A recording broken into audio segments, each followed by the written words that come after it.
When I think of No Surprises, I think of the squeaky, clean guitar tone playing these beautiful arpeggios and the innocent glockenspiel and the cheesy synth. And it all just paints this picture of something that's too perfect, like a fake smile, a life with no problems, which is a problem in and of itself, and lacking all excitement and no surprises. But there are some surprises in this song. There are a couple moments where we might hear some notes that we don't expect. I think this is also a great example of how Radiohead will take a heavy message and then package it in this little happy thing for you so that it's kind of unassuming and you don't realize how sad you are until suddenly you're like, why do I... I also associate this song with the Radiohead progression, which is not the official name for it, but it's gonna be from here on out, at least on my channel. So this song is mostly in F major, and major keys, they can sound like anything depending on the instrumentation and, of course, the tempo and everything. But at its core, it tends to make us feel like everything's okay, and it's so powerful to juxtapose it with a message that isn't. So when I say F major, I actually mean F major, though the recording is flat. So I don't know if it got slowed down a little bit in production, but it's actually like almost a quarter tone flat, or more than a quarter, no. Back to the Radiohead progression, because it's important when we're talking about the key. Because the Radiohead progression isn't in a standard major or minor key. It comes from a mode, or you could just think of it as a borrowed chord or whatever, but it's bringing in notes that you don't expect. One note specifically, the flat 6 of the scale. So if we're going in F major, 1, 2, 3, 4, 5, 6, and then we flatten it. Now everything is heavy. You can feel it. It just gives us this feeling like it's wistful, something's not perfect anymore. It's like maybe a little bit of an alarm, a little bit of a surprise.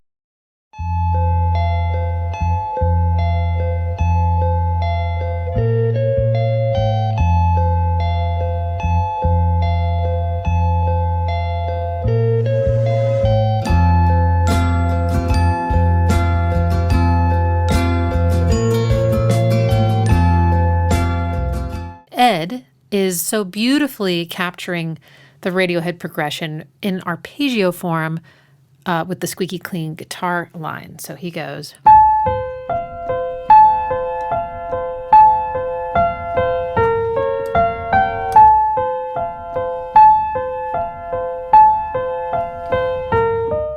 Shit.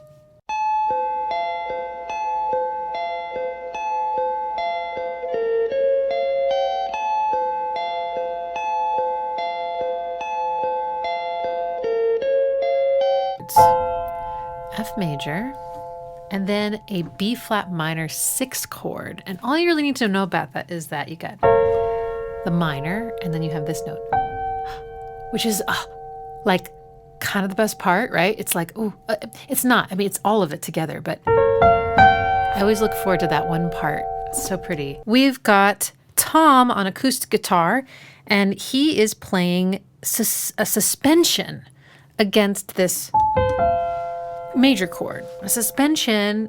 Now, I play piano, obviously, and I don't play guitar, so I don't know exactly what the shape is that he's playing, but this is my closest approximation, on piano.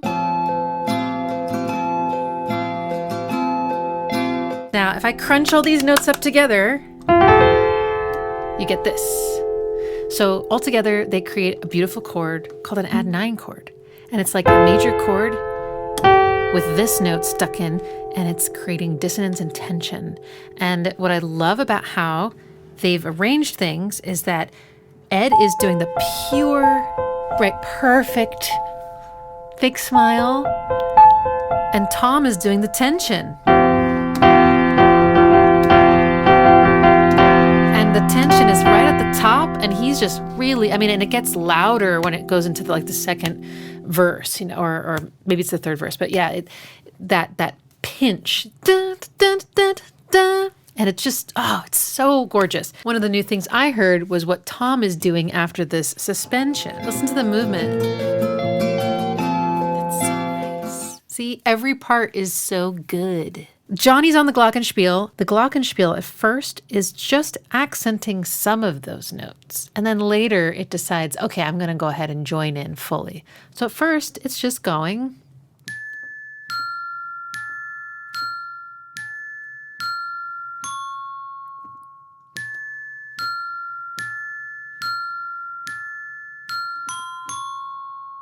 So cute.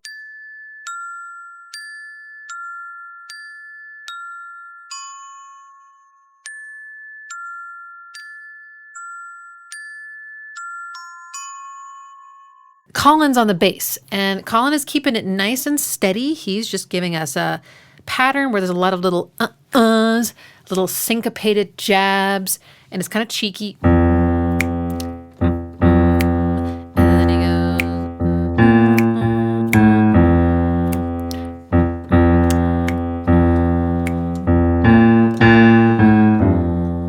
Sometimes he goes.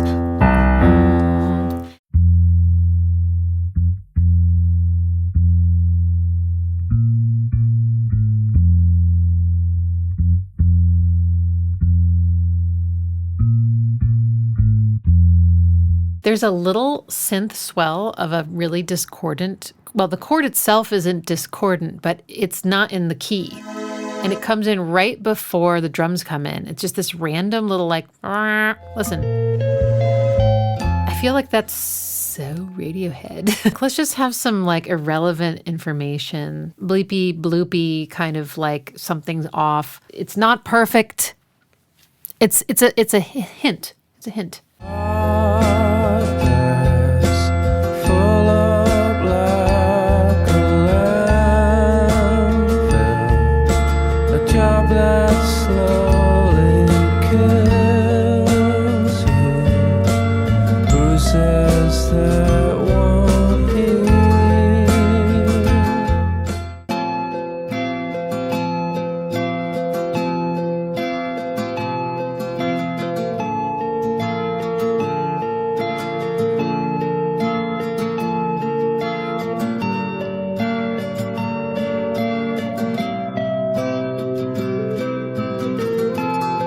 After this note goes down here. Now this chord kind of by itself sounds a bit forlorn. I think it's because of the dissonance as well as the big space, this big gap. Sounds kind of empty and lost. Right? But underneath that is the bass is D. You could look at it as like a D minor chord with a flat 6, creating all this dissonance and tension. And I think Tom is singing that note. All right? Okay. Or you can think about it as being a B flat major 7 chord. It's the same notes. The only difference is what you consider the bottom of the chord to be.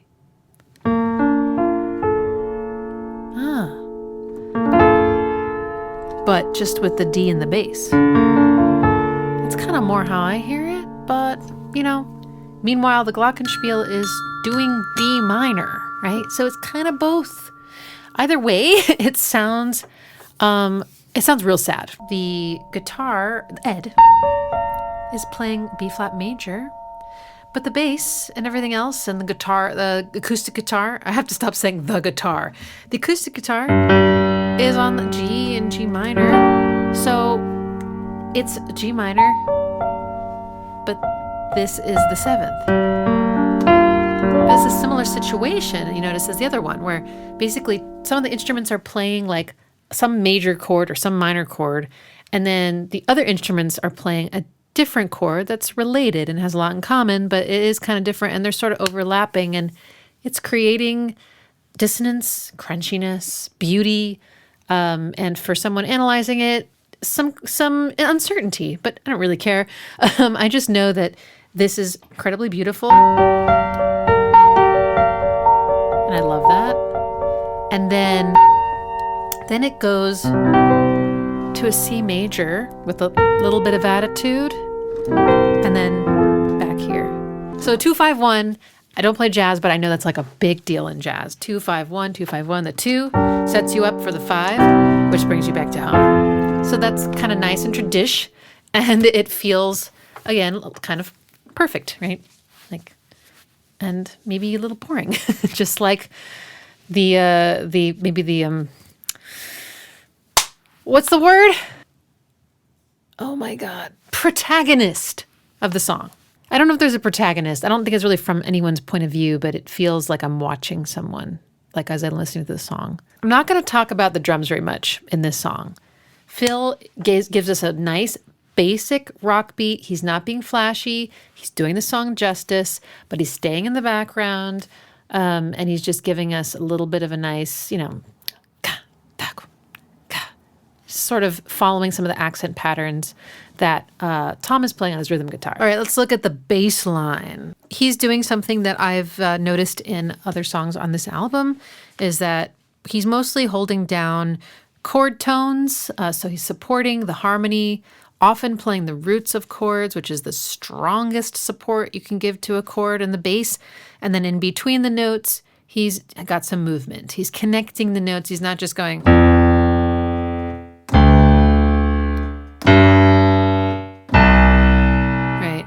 Right. He does little walks in between them. So here he goes.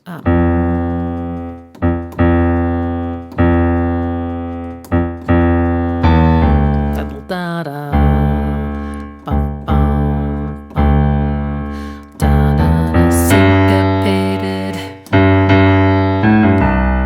Little da-da-da.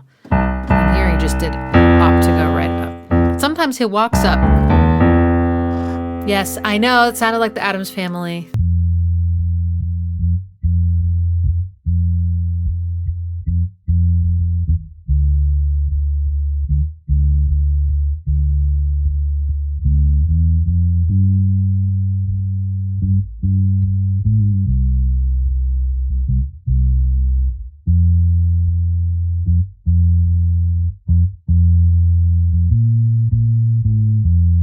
Now let's focus on the glockenspiel for a moment. So what's cool about the glockenspiel, and Johnny's playing this, is that at first it actually only plays parts of what the guitar is playing, just little accents, and then it joins in fully.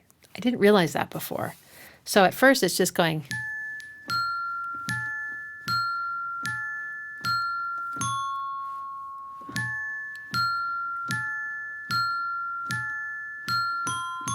And then it goes.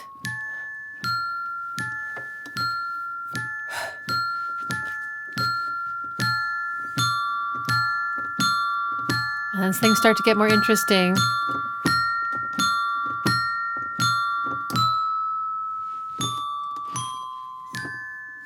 And then finally it's like, okay.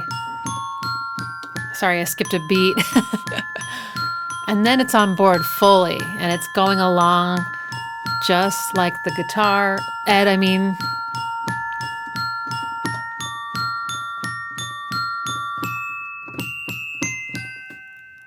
So pretty. And then it goes up an octave and keeps going all the way up here.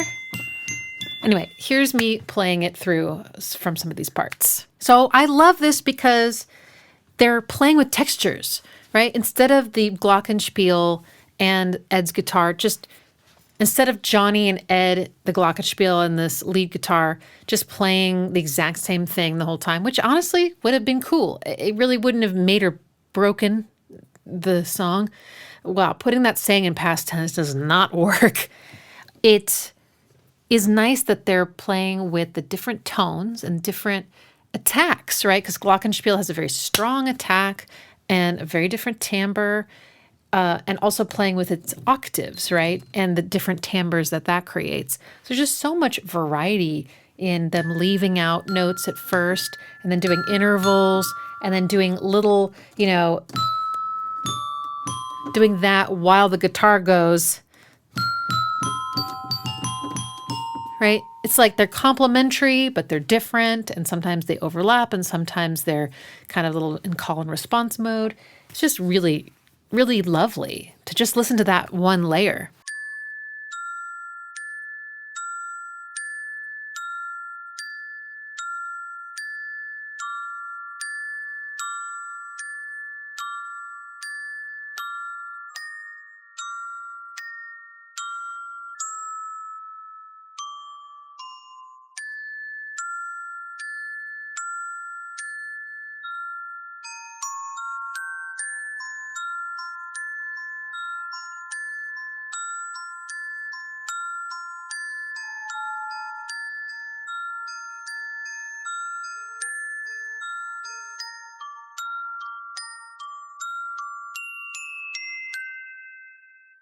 And then the synths are all like, and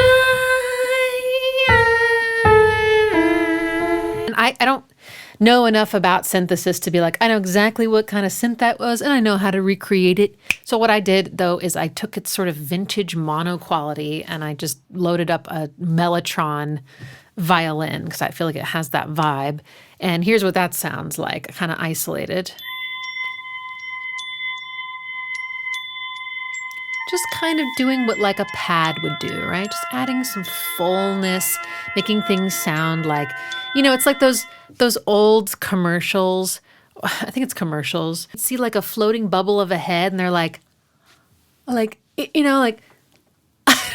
makes me think of the Truman Show. Like, when she's doing commercials at the end and he's like, who are you talking to? It's really good. All right, back on track.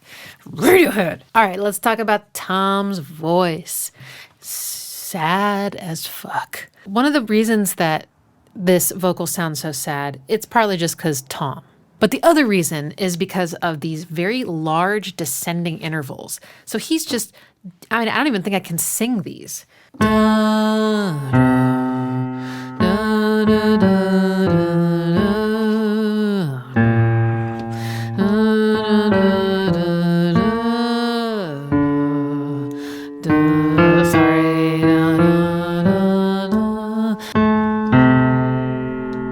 That's a big major sixth. And then he goes a step further and goes, by the way, that's hard. A major seventh. It's very dissonant. It's hard to lock in. Your voice wants to go to an octave because that just feels more natural.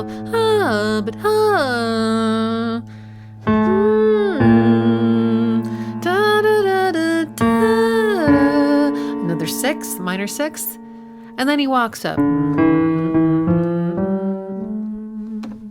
And he's often singing this like major third of the key, which is what makes it sound major. Like that's the main quality that makes a major key sound major is that note there. So he's really doing it, singing into the chord. Also the minor third of this chord.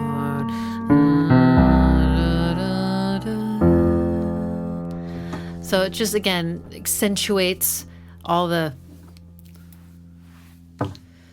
those feelings. To the chorus!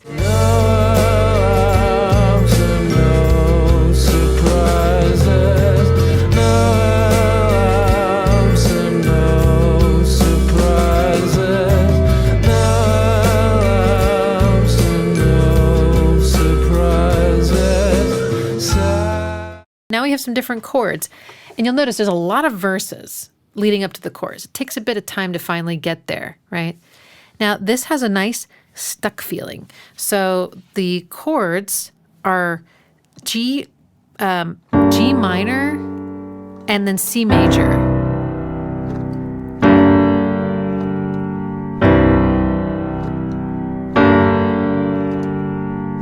And finally, it resolves. So this would be a 2 chord and a 5 chord, a 2 chord and a 5 chord, a 2 chord and a 5 chord, and finally we get home, right? And there's a lot of repetition, not just in this back and forth, but also in all the other parts, right? It's the same thing 3 times in a row. No surprises. It's the same thing over and over and over again. No alarms and no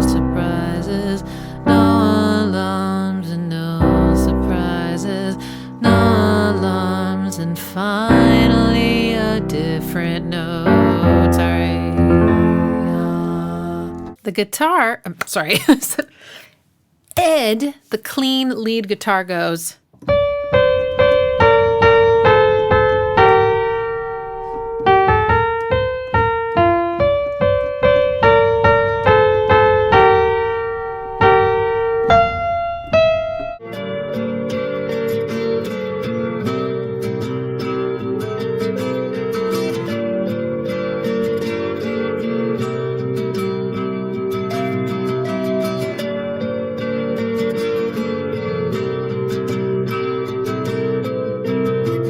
Could not help when I realized this is what he was doing on the guitar.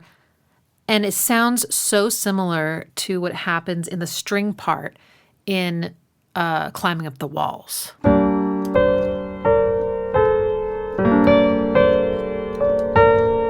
feel like it just makes it all sound even heavier and minory, the dissension. And then this,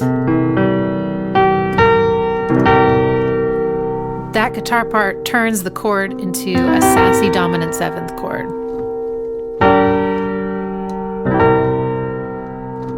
And Radiohead's just, they're kings of the common tones. But the glockenspiel is doing something a little different.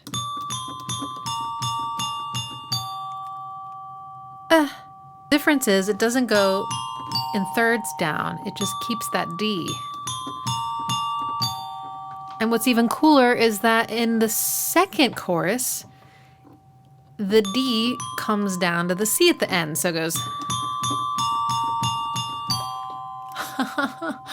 And all these little tiny variations add subtle new flavors to the chords.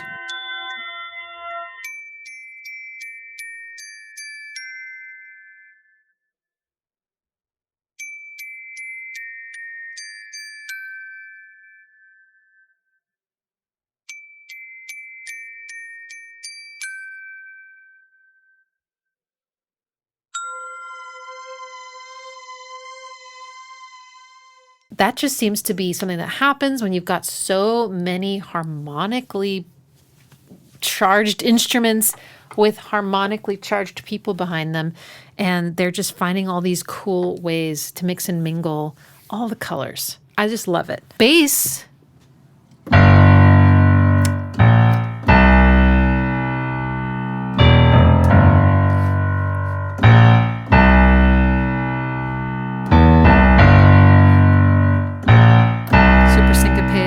Again. Okay, cool.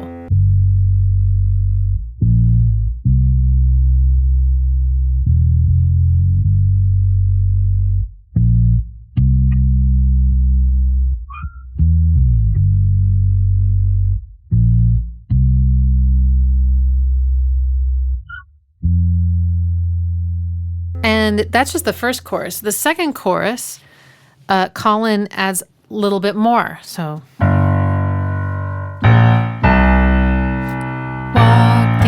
down.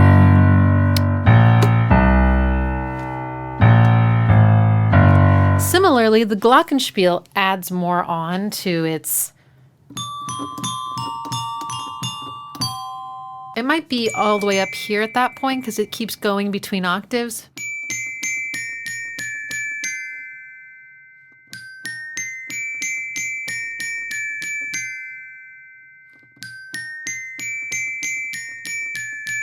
Another fun variation is that Ed, the first time,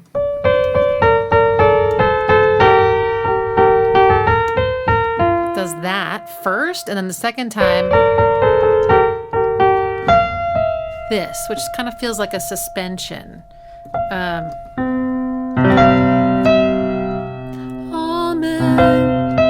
It's kind of just the vibe. And then he goes back down to the little flourish down yonder. But for the other choruses, he reverses it. Because why not? It's just like...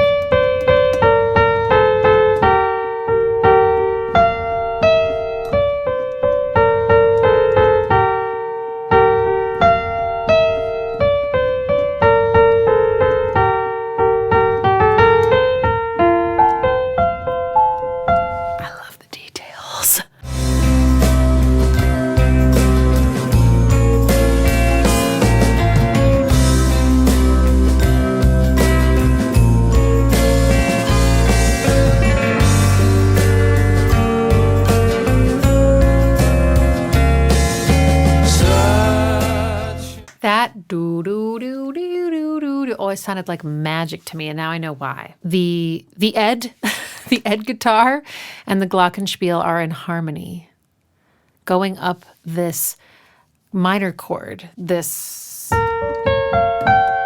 minor sixth chord that we've come to know and love. So they go to a C. And just that alone is interesting because these two chords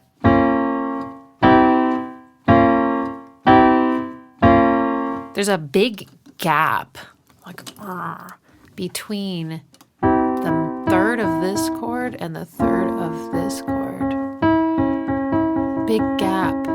Normally when you go to a chord that's just next door, see, the root is just right next door, the thirds would kind of like move by step, but instead they move by a jump. And so there's this disconnected feeling, and I love that. And Radiohead does that kind of thing. Not a lot of other artists do I catch with this kind of situation. They always make it work really, really well. They know how to connect chords that don't have much in common with beautiful lines. And here's a great example, right? Okay, so glockenspiel goes.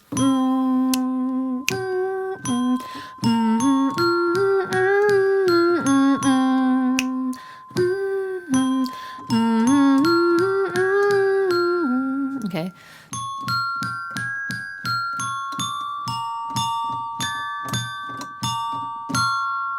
Even here.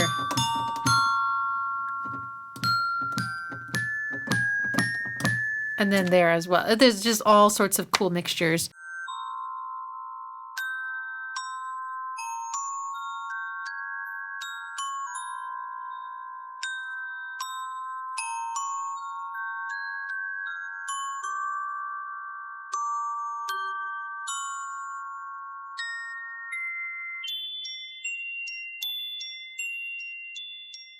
And then the guitar goes rest.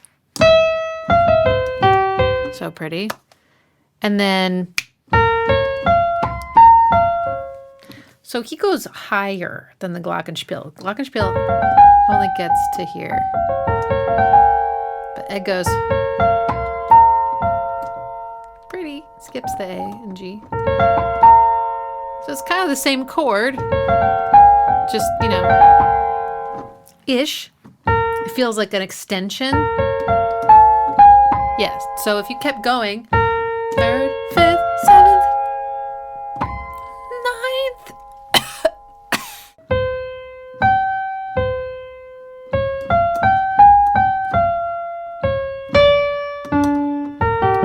Goes to the G minor.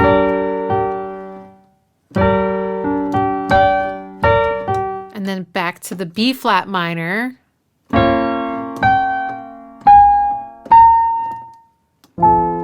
And there's all this cool mode mixture. You hear all this little chromaticism. You can really hear it in the glockenspiel part.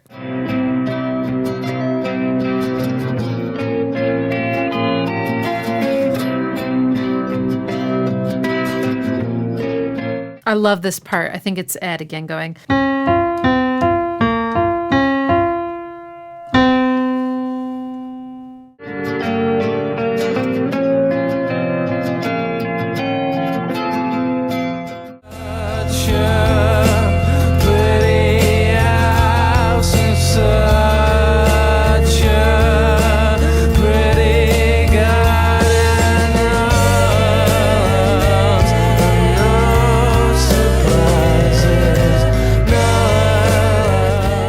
One of the verses is very different than all the others. The instrumentation completely changes, the bass drops out, and the synth comes in a more potent, present way.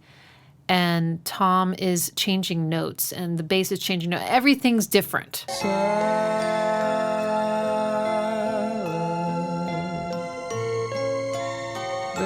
Okay, so in this little interlude before the... I think actually, I don't know if this is the last verse, but in this interlude, the glockenspiel and the synth are kind of in unison, and then they split off from each other. So check this out. On the top, the synth does that. And the glockenspiel goes. So there's this moment they're in unison.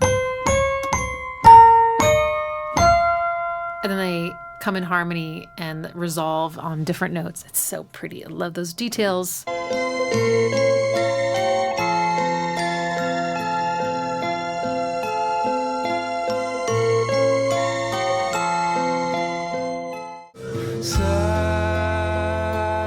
Now here, acoustic guitar. Tom joins in on the arpeggio. See what I mean about the way they play with textures? I guess I didn't really say, okay, whatever.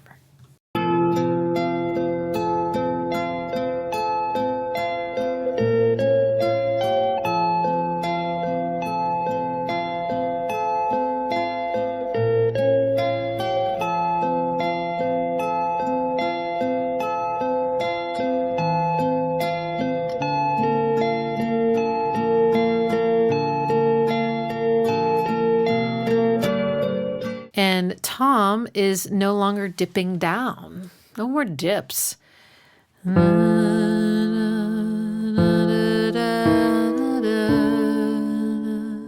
So something else about this is that sometimes the chorus will complete its full cycle, right? Of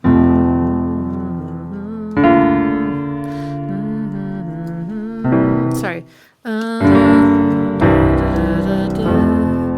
And sometimes it starts off and then it just goes. That's because the first chord of the chorus is the same one that comes next in the progression when the verse continues. So it's kind of, it just feels so seamless. Delaying that gratification, which we've come to expect, finally did it, right? So in this shorter verse, Colin, he decides to switch it up. Such a good choice. And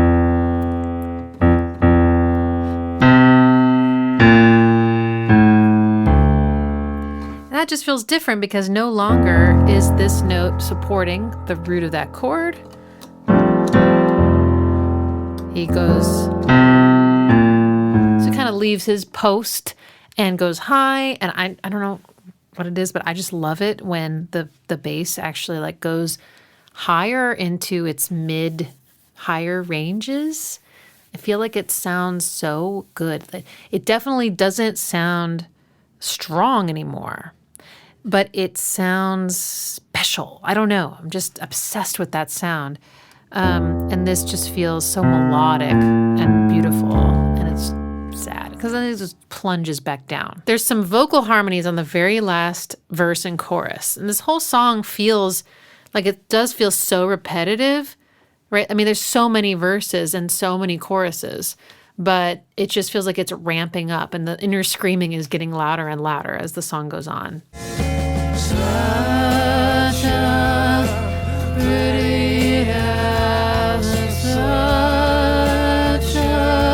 How gorgeous are those harmonies? Really subtle, though. They continue. Da, da, da, da, da. While the other one is a third above it in parallel. Da, da, da, da, da. Parallel thirds is the harmony of choice. If you want something to sound traditional, you can harmonize it with other intervals, but these are the most like pretty and like neat and sweet and lovely. The other ones sound either like dissonant or strong and ancient, commanding, abrasive. You know, there's all sorts of other qualities, but this is like the sweet ones. They're the safe ones. This is the safe vocal harmonies. So I think it's perfect.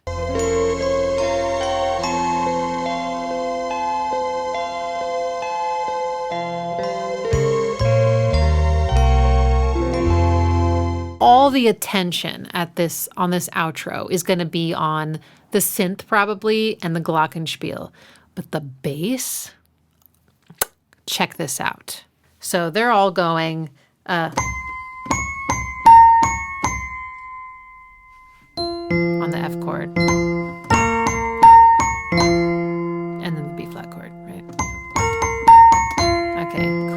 the bass goes.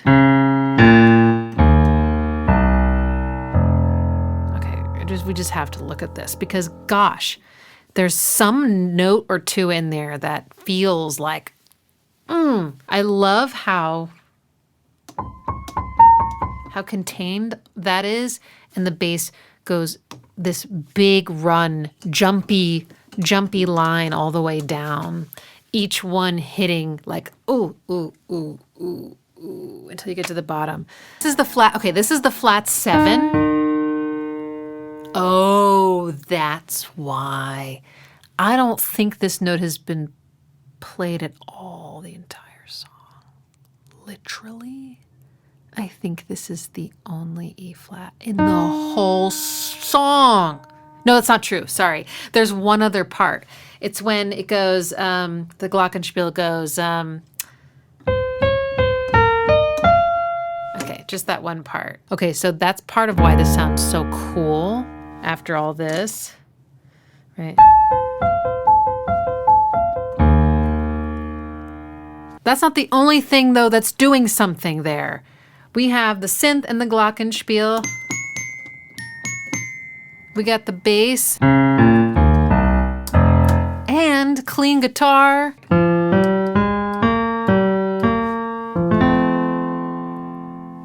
So many things. They're all moving together.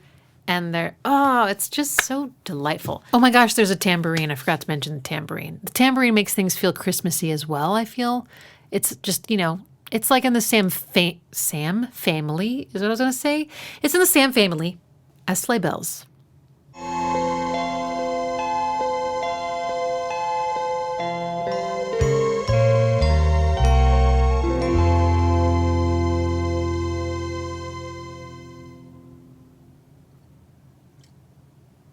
If you liked this, I have a whole series on OK Computer, and I'm almost finished. It's only taken me 3 years, but if you want to support me, you can join my Patreon or buy my music on Bandcamp, or you can even go to Buy Me a Coffee, which I call Buy Me a Lipstick because, anyway, I also have merch. I've got mugs.